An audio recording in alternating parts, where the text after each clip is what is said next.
예상만 무성했던 5월의 황금 연휴 무산될 가능성이 짙어졌습니다. 근로자의 날과 어린이날 연휴 사이에 낀 5월 2일을 임시 공휴일로 지정하는 방안을 정부가 검토하지 않는 것으로 알려졌는데요. 황금 연휴를 기대하며 여행 계획을 세웠는데 물거품이 됐다며 아쉬워하는 반응이 나옵니다. 지난 1월과 달리 이번엔 왜 임시 공휴일로 지정하지 않는 걸까요?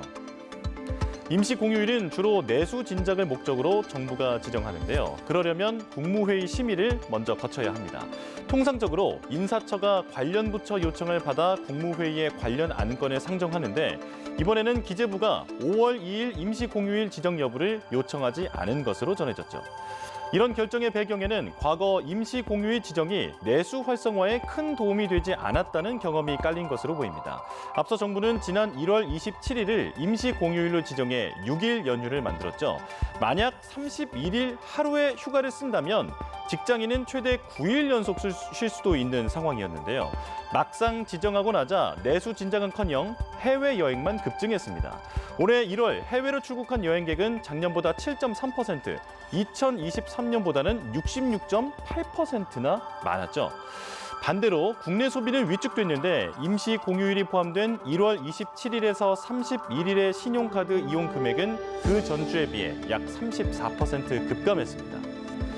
애초 대선일인 6월 3일을 임시 공휴일로 지정한 만큼 5월 2일까지 지정하는 건 부담스러울 거라는 전망도 많았습니다.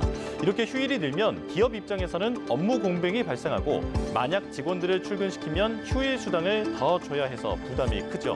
노동자 역시 누구는 쉬고 누구는 일하는 소외감을 느낄 수 있는데 의무적으로 휴무하는 공무원과 달리 일반 기업의 경우 소속 회사 규칙에 따라 휴무 여부가 달라지기 때문입니다.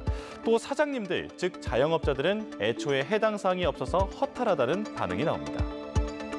전문가들은 단순히 연휴를 늘린다고 해서 내수가 살아나는 건 아니라며 임시 공휴일 지정은 신중하게 결정해야 한다고 조언합니다. 5월 2일 임시 공휴일 지정, 아직 가능성은 남아있지만 이런저런 이유로 사실상 6일간의 황금 연휴는 실현되기 어려워 보입니다.